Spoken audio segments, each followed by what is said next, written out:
Hey guys, this is Joe Harper with Reformed Truther Ministries. The topic of today's video is Islam. Now, the religion of Islam is a relevant topic for Christians due to the fact that it is the second largest religion in the world behind professing Christianity, and also due to the fact that it is the fastest growing religion in the world. Most analysts speculate that at the current rates of growth, that Islam will overtake professing Christianity sometime in the middle of this century. And when I say professing Christianity, I'm speaking of Roman Catholicism, Eastern Orthodoxy, and all the branches of Protestantism. I do not necessarily mean true biblical Christianity, but the greater religion that is espoused as Christianity around the world. But Islam is a major force in the world. It is a rapidly growing force in the world. It is a force that is increasingly coming into contact with the Western world and is entering into the Western world at quick pace, and its influence is spreading throughout the world. And this makes it something that all Christians should take notice of. And it is also very relevant for Christians due to the fact that Islam, alongside communism, is one of the greatest forces of persecution for Christians around the world today. As a matter of fact, that when you look at the top countries that are persecutors of Christians around the world, you see that Islamic countries are at the very top of the list of most severe places that persecute Christians.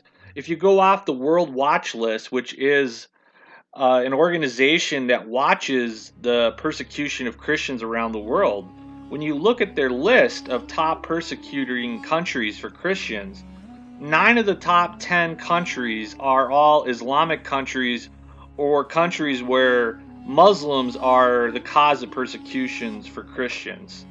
The number one persecuting country for Christians in the world is North Korea, which is a communist state.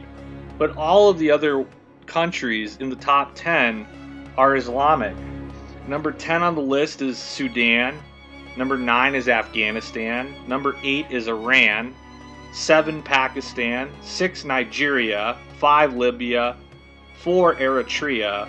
3 Yemen, and number 2 is Somalia.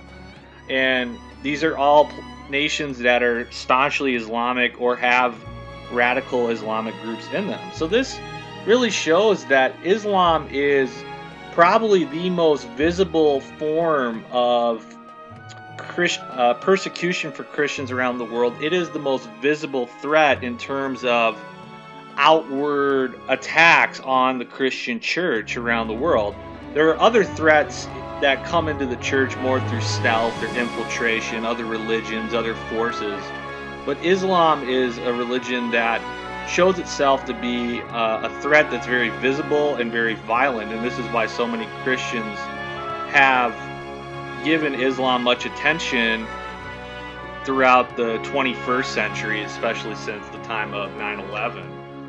And we see that when you understand the literal interpretation of Islam as found in the Quran, we see that it is a religion that openly advocates for the killing of unbelievers, especially Jews and Christians.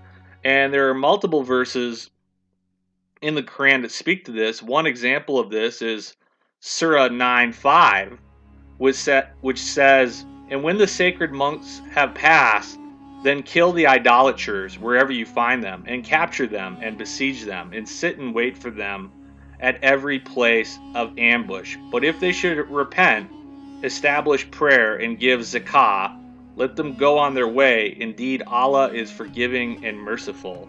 When you understand the context of the idolaters here, that Muslims believe that Jews and Christians are idolaters, that they commit the sin of shirk, which Muslims believe is a violation of the principle of the oneness of Allah. You see that that is specifically what many of these surahs are saying, and that now it is true that not all Muslims around the world are persecutors of Christians or Jews, but those who read the Quran literally understand that these surahs that speak of killing the infidels or the unbelievers or the idolaters are something that is a part of what the religion of Islam teaches, contrary to the lies of politicians in the West who, during the War on Terror era, claimed that Islam was a religion of peace and that it was not a religion that was causing persecution around the world. This is simply not true. And when you look at the map of the organization of World Watch List, which watches persecutions, almost the entire Islamic world is shown to be a persecuting country of Christians. So this really gives a lot of context why Islam is relevant and why it's a major religion in the world. It is a rapidly growing religion around the world, and it is a religion that is very much in opposition to Christianity, which means that Christians should study it and understand how to try to reach Muslims with the gospel of Jesus Christ. So the rest of this video will be an overview of some of the history and the teachings and the beliefs of Islam and some of the historical research that has come to light, which paints a picture of how Christians can spread the truth about Islam to Muslims. Now, the word Islam in Arabic means submission to God, which means that a Muslim is one who submits to the will of Allah. Now, if we want to understand the beliefs of Islam, Islam can be succinctly defined by the Shahada, which is a Muslim confession. And the Shahada says that there is no God but Allah, and Mohammed is his prophet. Muslims believe that Muhammad is the last of God's prophets to have walked the earth, and that the Quran is God's authoritative revelation that was given to mankind through the prophet Muhammad. And this belief is really the foundation of the entire religion of Islam. Now, when we look at Sunni Islam, which is about 90% of all Muslims around the world, they have 6 articles of faith which really summarize some of Islamic doctrine. And the first article is Tawheed, which is belief in one God, Allah. And then the second article is Malaika, belief in angels. And then the third is Kutub, belief in holy books, specifically the Quran. And the fourth is Nubuwah, belief in prophets. 5 is Akira, belief in the day of judgment and the afterlife. And the 6th, Al-Qadr, is belief in predestination. So we see that these 6 beliefs, belief in one God, belief in angel, belief in the holy book, belief in the prophets, belief in the day of judgment and the afterlife, and the belief in predestination, this summarizes basic Islamic doctrine.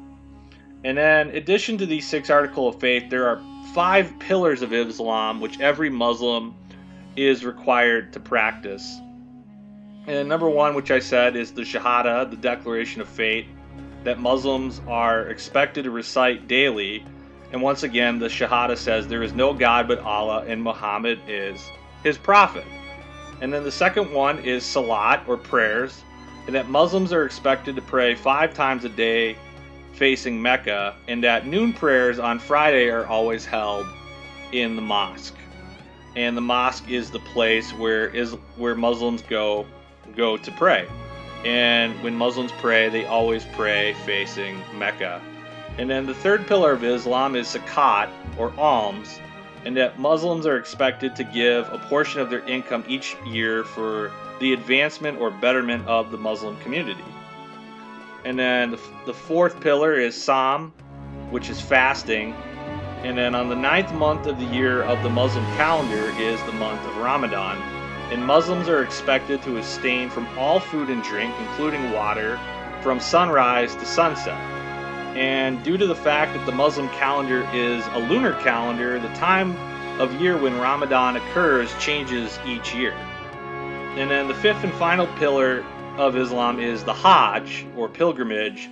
And all Muslims are expected to make the Hajj to the city of Mecca in Saudi Arabia, which is really the center of the Islamic faith. and they are expected to do this at least one time in their lifetime. And on Hajj, Muslims will make the famous circuit around the Kaaba, which is the sacred center point of Islam. And the pilgrims of the Hajj will circle the Kaaba 7 times counterclockwise in the city of Mecca. And the Muslims believe that the Kaaba is the house of God and was originally built by Abraham. And Islam really traces their lineage back to Abraham through Ishmael. And this really points back to the Arabic roots of Islam. So we see that all of these things give us a summary of the beliefs and the practices in the doctrines of Islam. And in order for us to gain a greater understanding of the Islamic faith, we need to understand the Prophet Muhammad, we need to understand the city of Mecca, and we need to understand the Quran, the holy book of Islam, and these will give us greater insight into the Muslim faith.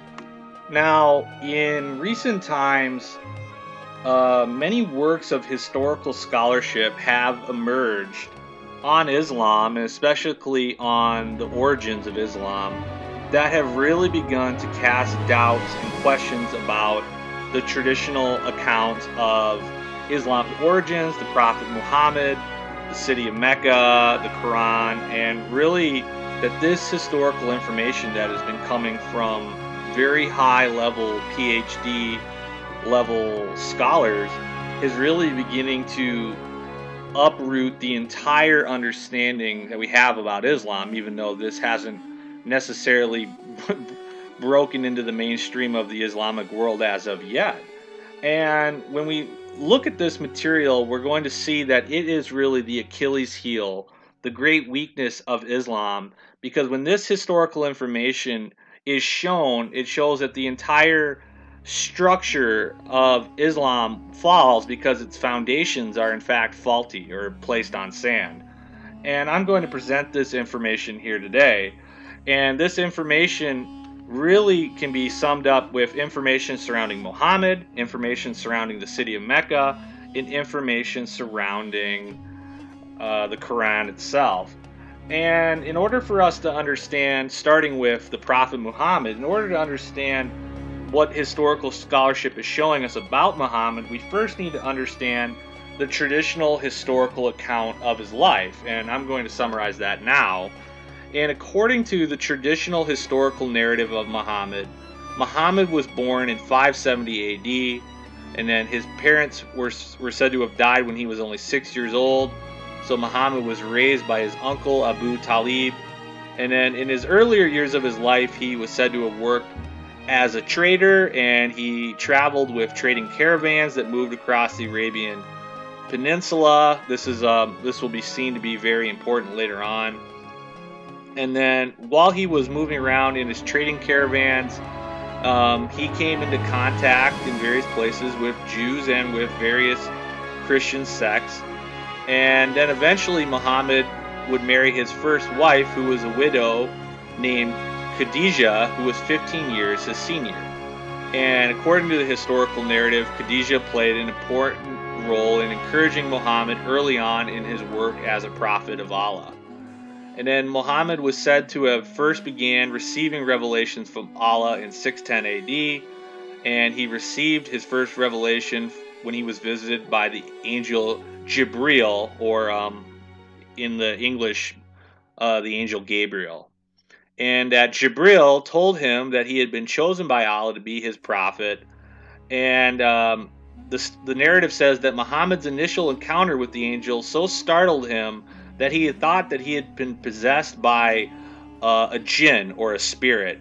And it was in fact Khadijah who was said to convince Muhammad that he had truly been favored by Allah and had been called to be his prophet. So from this point on, Muhammad was said to receive revelations from Allah, and he became a prophet, and he was operating in Mecca.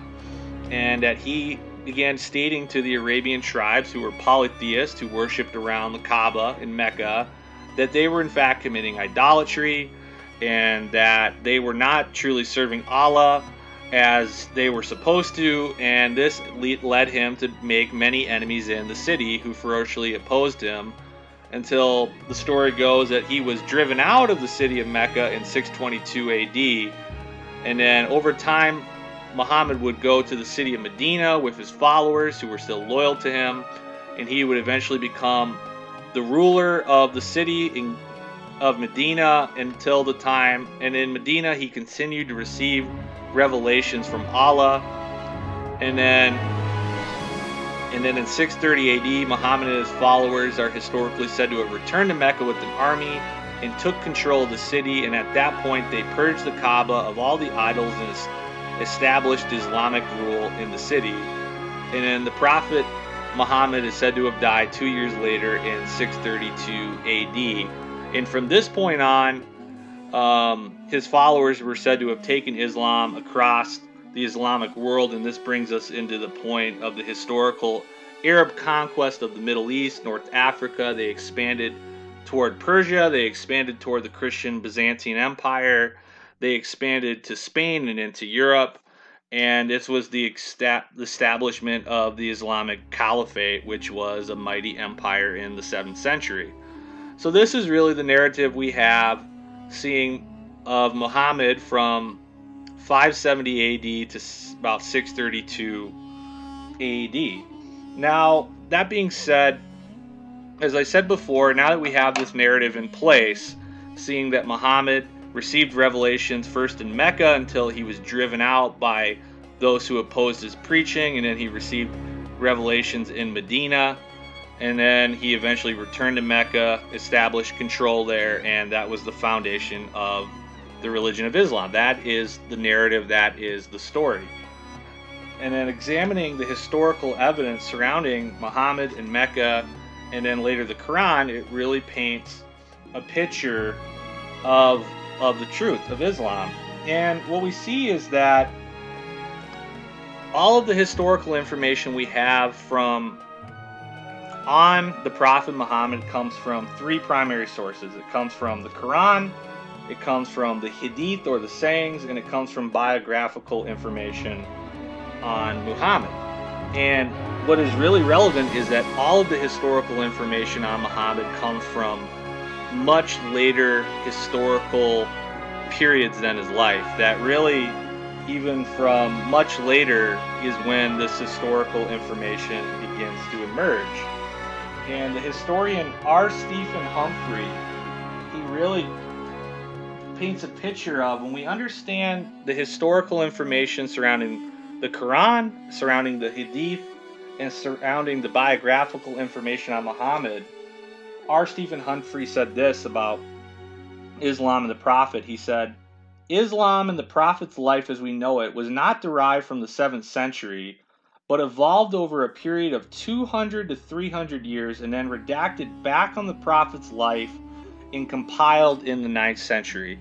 And what this is saying is that everything we know about Islam was compiled over time, and then it was redacted back onto Muhammad and onto the origins of Islam. And this is extremely relevant.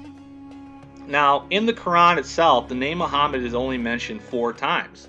As a matter of fact, the name of Jesus is used far more times than Muhammad himself, and this is very, very interesting.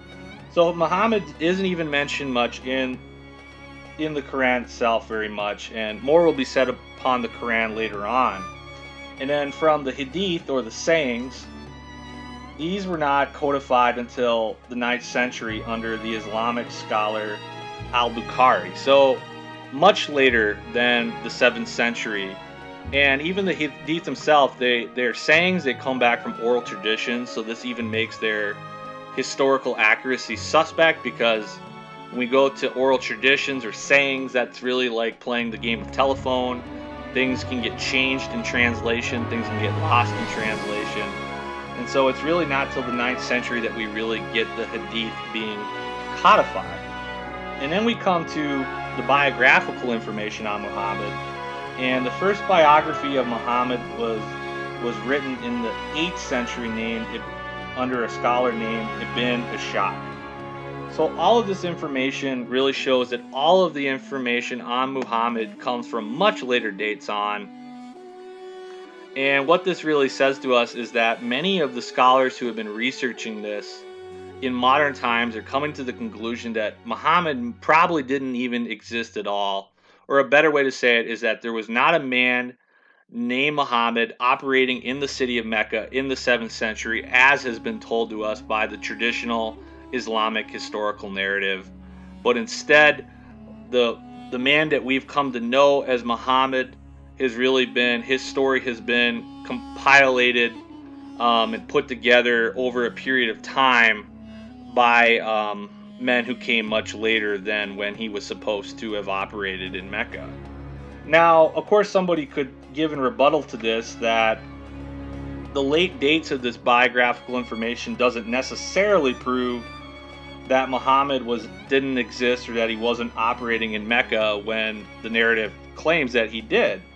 And now that is in a sense true, but we also have to understand that the late dates of all of the information we have on Muhammad is certainly problematic to the origins of Islam.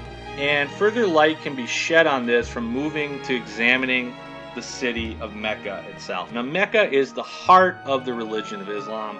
It is the place where Islam finds its origins. It is the spiritual home of Islam today. It is the most important place and city in Islam, and when you understand the history surrounding it, it really casts a lot of light on the story of Muhammad and on the origins of Islam itself. Now, as I said before, when you understand the historical narrative of Muhammad, he was supposed to be a caravan trader.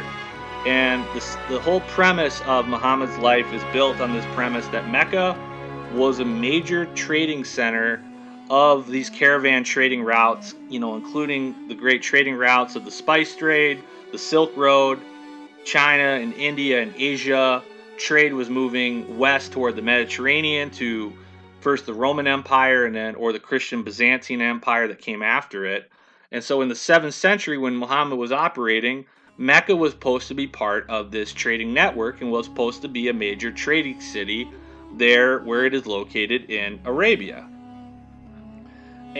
But what we've come to understand is that there has been much historical research that has come to light to prove that Mecca was not, in fact, even a major trading city at all. And as a matter of fact, it wasn't even on the main trading routes that would be known between Asia and Europe, these main trading routes. And when you look at it, that going down the Arabian Peninsula was, in fact, a great detour from the traditional routes. And you can see this from examining the map, where if you look at the trading routes from China and India going to the Mediterranean, that the city of Mecca, located down the Arabian Peninsula, is too far to the south.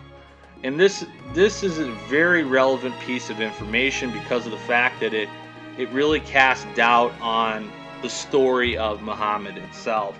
Now, there was a scholar who has now since passed away named Patricia Crone, and she wrote a book on the city of Mecca and Islamic trade, and she has really demonstrated that Mecca was not a major trading hub and wasn't even on the main trading routes, and that Mecca doesn't even show up on any of the maps that we have available to us until 900 AD, far after the life of Muhammad. Now, her work on Meccan trade has really been a very helpful book, and it is a book that really led her to receive a lot of opposition from Muslims, even death threats. But it really shows that her work really casts a lot of doubt on what we have been historically taught about Mecca, and therefore about the origins of Islam. And we have even more evidence about Islam's early history from an archaeologist by the name of Dan Gibson. And Dan Gibson has spent years researching specifically early Islamic mosques and their qiblas. Now, for those of you who don't know, a qibla is a marker in a mosque that points the Muslim toward the Kaaba in Mecca. Because as I said before, Muslims are always supposed to pray facing Mecca and facing the Kaaba. Now, what we've been told about how Muhammad first started operating in Mecca until he was driven out to Medina, and then he returned to Mecca. And Mecca is supposed to be the spiritual heart of Islam from its very beginning. We would think that all of the early mosques from the 7th century and onward would be facing Mecca. But what Dan Gibson's research has done is he has found that a huge number of the Qiblas from the first mosques are in fact pointing not toward Mecca but toward Petra. And this is relevant because what we've come to realize is that a lot of the origins of the Arabians and Arabian culture and even the religion that became Islam really has its source from the Nabateans, and that the center of Nabatean religion and cultural life was at Petra in Jordan. And Gibson's research has also found that some of the early mosques point toward Jerusalem, and that there are some mosques that are pointing in between these various sites. But really summing up what his research has done, and he has gone to great lengths visiting these mosques and getting the geographical coordinates of where these Qiblas are facing as accurately as possible, even using very high-end technology to prove this. What Dan Gibson's research has done is that for the first 100 years of what is supposed to be Islamic history, that there is not a consensus of where the mosques were pointing or the Qiblas were pointing. They are not all pointing to Mecca, and that this is saying that really that many of them were pointing to Jordan, and as I said, some were pointing to Jerusalem or to places in between these sites. And it's showing that there was, in the earliest days of these mosques being built, there was no consensus surrounding the city of Mecca, and that this really paints more of a picture of what we are beginning to learn about the origins of Islam. And when you start to put all this information together about the late dates of all the information we have on Muhammad, the information we have on the city of Mecca, on Meccan trade, and on the Qiblas and on the mosques, we really begin to see that the history surrounding the narrative of Muhammad and the beginnings of the religion of Islam begins to fall apart.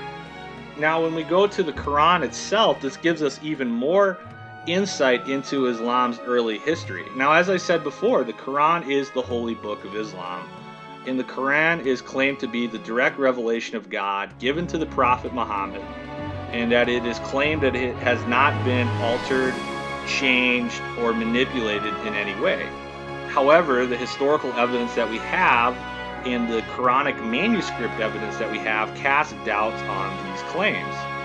Now, the manuscript evidence that we have tells a far different story than this idea of one perfect Quran, which has been preserved in Arabic and is the revelation of God given through Muhammad. As a matter of fact, today there are over 31 different versions of the Quran, all differing from each other. And as a matter of fact, the Quran was not officially canonized until 1924 AD at Al-Azhar University in Cairo, Egypt. So there's been debate over what really constitutes the Quran. And we see that Quranic manuscripts began to appear in the 7th century. None of them were full or complete until I think the 9th century is when we get the first full, complete Quran. And there are changes and alterations from one to the next in all of the evidence that we have. And furthermore, we see that there was a process of changes that came about in the Quran from the 7th century until the 9th century. There was a process that went through where scholars under various caliphs the Quran was being revisioned, it was being altered, and eventually it came into the form that we now understand today. It's much more of a gradual process and less of this direct revelation given to one man and been perfectly unchanged all throughout its history. And furthermore, about 70% of the Quran comes from other sources, specifically from Jewish apocryphal writings and Christian sectarian writings. And a lot of what constitutes the Quran is supposed to be a rebuttal to Judaism and Christianity. You see when you read the Quran that there is much weight given to rebutting these religions that came before. And when you get more into the history of how Islam came to be, light begins to be shed on why that is in fact the case. So as I have said, you see that there's information on Muhammad which casts doubt on the origins of Islam. There's information on Mecca that casts doubt on the origins of Islam. There's information on the Quran itself that casts doubt on the origins of Islam. Now, the question that logically must be asked at this point is, well, if the traditional narrative of the history of Islam is wrong, then what really happened? What is the true history about how this religion came to be? And this really leads me back to the quote I read earlier by R. Stephen Humphrey, and I'm going to read it again because it summarizes what can be understood as the true history of Islam. It says, Islam and the Prophet's life as we know it was not derived from the 7th century, but evolved over a period of 200 to 300 years and then redacted back on the Prophet's life and compiled in the 9th century. In other words, Islam was a religion that came about gradually. The Arabs were originally polytheists. They were worshiping a number of gods, and that really one of the prominent gods that they worship was a lunar god named Hubal, and some of that ended up entering into the monotheistic religion of Islam. A good example of this is that the prominent place of the crescent moon being present in Islamic flags, even to this day, that the crescent moon is a prominent symbol of Islam. But there was a number of gods that they worshipped.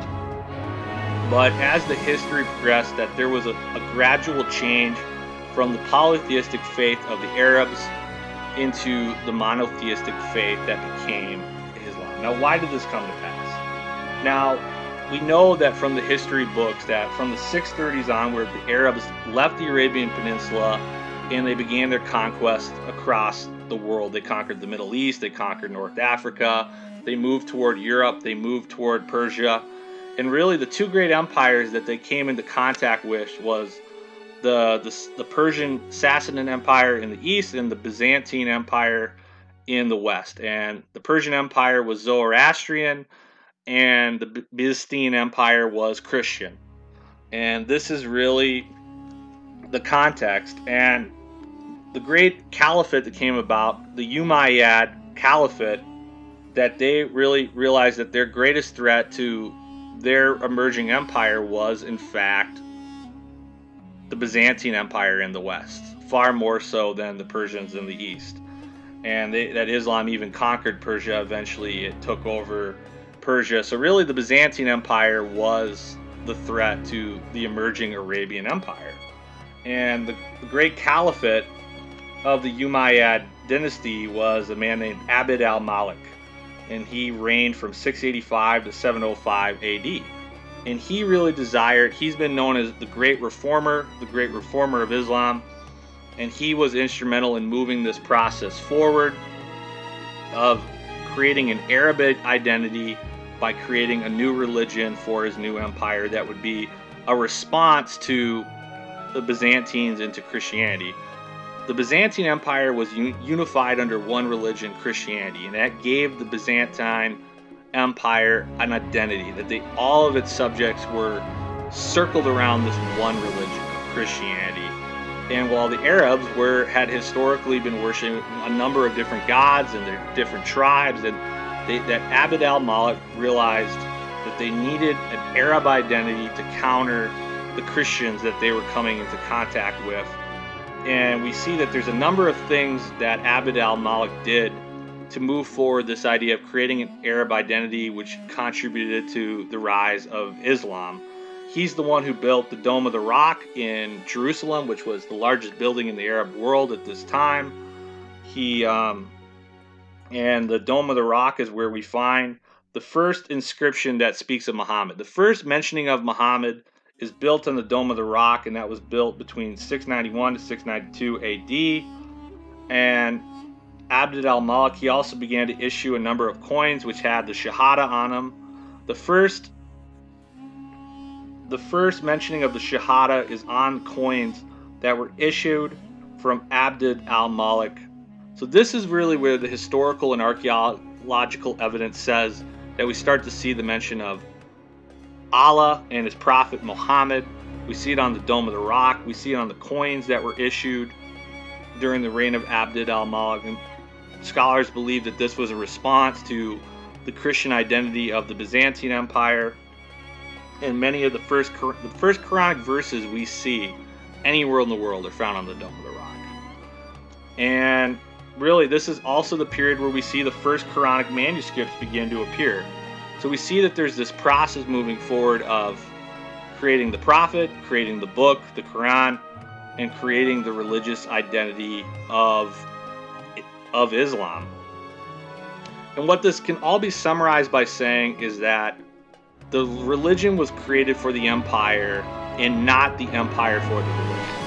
Because the historical narrative is that Islam came about, the faith, the religion of Islam, and then the Muslims went out and conquered the world and they created their empire. So the traditional historical narrative has been the empire came about as a result of the religion. But what is being said here is the exact opposite, is that the empire came first and then the religion came for the needs of the empire. And scholars are still debating even some of these details, but there's increasing consensus that is coming out amongst many people in the academic world, the PhD world. And this historical information that is being presented here is the Achilles heel of Islam today. So all of this information brings us up to Islam today. And what is really the state of the religion of Islam today? Now, there are two major branches of Islam that we find in the world today. The first is Sunni Islam, which makes up about 90% of the Islamic world. 90% of all Muslims are Sunnis. And then you have the Shia, which makes up roughly the other 10%. And there's a number of differences in their beliefs between them, and there's historically been great hostility between Sunnis and Shia, and that continues down even to the present day. Historically, it's been claimed that the original disagreement between the Sunnis and Shia arose between who could be the caliph, whether the Sunni said that any Muslim could be the caliph, and Shia said that it could only be Ali, who is said to be the son-in-law and cousin of Muhammad. But even some of this may be questioned due to the historical evidence I presented to you before. But to this day, there's a number of different doctrinal differences between Sunnis and Shia. There's a number of different schools of Sunnis, but they're all characterized by a literal strict adherence to, depending on the school, either the Quran itself only or the Quran and the Hadith, while the Shia, in contrast, allow for certain traditions that Sunnis would disapprove of, including the use of shrines to religious saints, Islamic saints, and relics. Some in the West have compared the Sunnis and Shia to the division between Protestants and Roman Catholics, with Sunnis being compared to the Protestants and the Shia being compared to the Roman Catholics. That analogy is somewhat helpful, even though its correlation isn't perfect, but it gives us some understanding of the differences between the Sunnis and the Shia. Now, in the Sunni camp, the most famous, probably the most well-known school of Sunni Islam is Wahhabism, which originates in Saudi Arabia. And Wahhabism is an ideology that has been connected historically to violence and to extremism. Examples of this, groups such as Al-Qaeda or ISIS or Boko Haram have had connections to Wahhabism, and Wahhabism is really the state. Wahhabi Islam is the state religion of Saudi Arabia today. In Saudi Arabia, it really makes its claims to be the leader of Islam worldwide. And Wahhabism really traces its origins back to the 18th century, when a preacher arose in Saudi Arabia by the name of Mohammed ibn Abd al-Wahhab, and he really preached that that Islam around the world had really departed from the true teachings of the Quran, from the true teachings of the Prophet Muhammad, and he really went back to a movement of getting back to what a literal interpretation and teaching of the Quran. And Wahhab really believed that the Quran alone should be what governs the practices of Muslims. So even things such as the Hadith should be rejected. He rejected many of the practices of Muslims around the world, which he saw to be a form of shirk or idolatry against Allah. And he really promoted this strict literal interpretation of the Quran as the sole authority for Islam. And in the 18th century, Wahhab partnered with the emerging Saud dynasty, which was the rising power in Saudi Arabia, the Saud family, and this really ensured that Wahhabism became the dominant faith in Saudi Arabia. Now, fast forwarding to the fall of the Ottoman Empire at the end of World War I, that the Saudi kingdom emerged as an independent kingdom. And then with the discovery of oil in Saudi Arabia in the 20th century, this really ensured that the kingdom of Saudi Arabia became a very wealthy and powerful country in the region. And Saudi Arabia, after World War II, really established its alliance with the United States, and it really emerged as a very important and powerful kingdom around the world that still has its place on the world stage even to this very day. And Saudi Arabia has really tried to position itself as the religious leader of the Islamic world, and it has the holy cities of Mecca and Medina located within its borders, and it's really tried to position itself as the leader of the Islamic world. And the nation that has really been its chief rival has been the Islamic Republic of Iran. And in contrast to Wahhabi Sunni Islam that is practiced by Saudi Arabia, Iran is a Shia country. And it has been a Shia country for a very long portion of its history, but it really emerged as an Islamic Republic in 1979 when the Shah of Iran, which was backed by the United States, was overthrown, and Ayatollah Khomeini led the Islamic Revolution, and they really swept the power and became an emerging power in the Islamic world.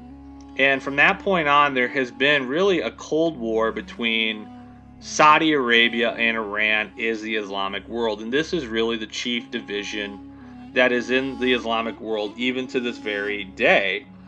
And that Iran has supported a number of groups and proxies throughout the Islamic world, and so too has Saudi Arabia. And they've really fought a number of proxy wars against each other. And that Iran today supports Hezbollah, the radical Islamic group. They have supported Bashar al-Assad's leadership in Syria, and they have supported the Houthi rebels in Yemen in their war against the government of Yemen, which is backed by Saudi Arabia. So this Islamic Cold War has really gone on. A good example of this historically was in the Iran-Iraq war that broke out between 1980 and 1988. This is right after the emergence of the Islamic Republic in 1979. When Iraq was beginning to be defeated by Iran, that Saudi Arabia stepped in and backed Iraq, and that this was a move to really check the aggression of Iran in the Islamic world. And really in more modern times, the civil war that's been going on in Yemen, as I said, Iran has been backing the Houthi rebels, and Saudi Arabia has been backing the Yemeni government, and that civil war has really been a proxy war between these two countries. And even in Syria, where Iran has had certain Shia militia fighting on its side, and that have been supportive of the government of Bashar al-Assad, and then Saudi Arabia has been supporting their own fighting groups in the country that have been Sunni groups that have been working against the Syrian government. So this Cold War has really led this Islamic Cold War has really contributed greatly to the instability in the Middle East, and these things really play out even onto the world stage. Now, part of the reason why Islam is so significant to us in the West is because since 9/11, Islam has really become a greater part of what has been going on in the events in the Western world. And for those of us in the truther community who have been paying attention, we know, despite the claims that 9/11 was solely an event caused by Islamic terrorists, we know that there's more to the story than simply that, even with various governments. But I'm not going to speak too much to that here. But then, as a result, we had the war in Afghanistan, we had the war on terror, we had the war in Iraq, and it's really felt like there's almost been this war between the West and Islam, and there's been really this conflict. It's almost harkened back to, some people have said that the old days of the Crusades, the war between Christendom and Islam, have come back. But Islam has really entered into the consciousness of the Western world. And also the fact that vast numbers of Muslims are immigrating to countries in the West. And there's been mass immigration of Muslims into European countries. And they've even established communities that have tried to be totally independent of the government, where they've established Sharia law in various European cities such as London or Paris. And there's almost been these no-go zones where the European cops have been afraid to go into these cities, and it almost seems as if Islamic immigrants are trying to colonize these countries in Europe. And the mass immigration of Muslims into Europe has been greatly enhanced by the civil war that has been going on in Syria.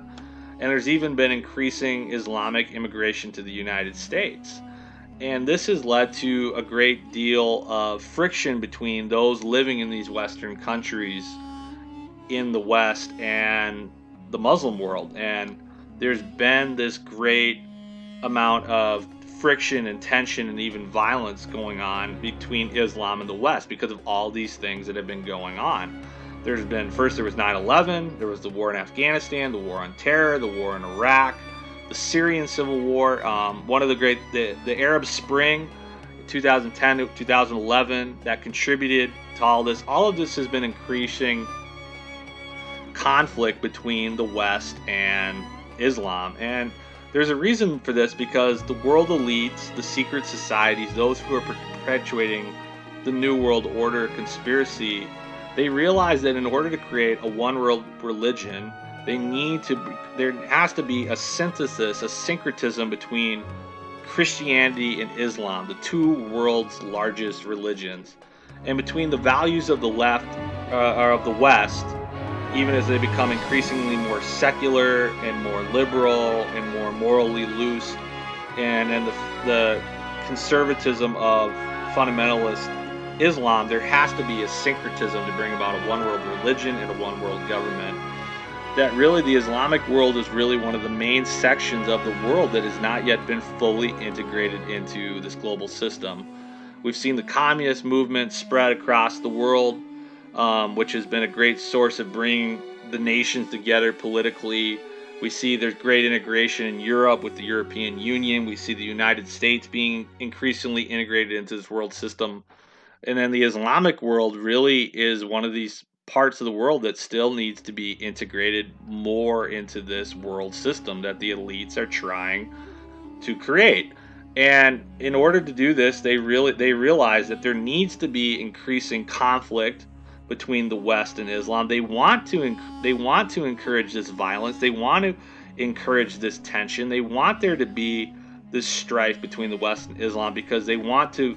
What they're pursuing is the plan of the Hegelian dialectic. They need the thesis of Islam and the antithesis of either professing Christianity or Christendom or secularism, and they need to smash them together to get the synthesis that they want. And they realize that the only way to do this is to create violence. So they realize they're benefiting from the Islamic immigration into the West. They're benefiting from the discontentment of those who are living in the Western nations, and they want to continue to promote that even today. And that is why it's certainly likely that the elites in the world are going to continue to promote even greater conflicts between Islam and the West, including perhaps a major conflict in the Middle East. But how that's all going to play out, I do not claim to know. But we see that Islam is going to continue to have a role in the future of the Western world. And as more and more Muslims come into the West, Christians living in the West are going to realize that they cannot be immune from Islam, even as Christians all throughout the rest of the world are dealing with Islam as they have for quite a long time. So Islam is continuing to be a part of what Christians are going to have to deal with moving forward into the 21st century. So in conclusion, we see that Islam is a major force in the world, and that it is an enemy that Christianity needs to take great strides to strive against through maintaining a biblical witness and preaching the true gospel of Jesus Christ, and through prayer, just as we should pray that God's Spirit would overcome all enemies, both internal and external, for the Church of Jesus Christ, and that we are able to see the threat that Islam poses and still have compassion on the Muslims who we are trying to witness to. But we see that of all this information that's been presented, the information on the origins of Islam and the information on the historicity of the Prophet Muhammad is the great Achilles heel for Islam. And if that information can be taken from the academy and it can be taken to the mainstream of individual Muslims on the street, then there's great potential that a lot of those defenses can be lowered, which will grant opportunities for the true gospel of Jesus Christ to be preached. And that is really why this information is so important. So one of the great takeaways is that this information needs to be studied, and there's a lot of good resources on this. One book that I'd recommend as a starting place is Robert Spencer's book titled Did Muhammad Exist? And the subtitle is An Inquiry into Islam's Obscure Origins. And that book really summarizes a lot of the material that I have presented here in this video. And another man who is presenting this same material is an Islamic apologist named Jay Smith, who has even gotten a PhD in Islamic polemics. One of the only men in the world, perhaps the only man in the world, to get a PhD in that field of study. He witnesses the Muslims regularly, he debates them, he goes back and forth, and he has done extensive study on this historical information on Islam and Muhammad. And he has a YouTube channel called FOCL Online. I'd highly recommend going on to that channel. And then a number of these scholarly works that I've even alluded to, I have those listed on the book list on my website, so people can go and look at the section on Islam under the book list I have on my website, and there's a number of works that people can go and look up and read for their further study. So as I always say, guys, Islam is a really important study. I would just recommend studying this. If you feel that God is calling you to go deeper, get into this historical information and get ready to use it for witnessing to Muslims in the world. And by the grace of God, that we can use this information to be a help in sharing the truth of Jesus Christ with Muslims all over the world. So that being said, this is Joe Harper with Reformed Truth Through Ministries. God bless.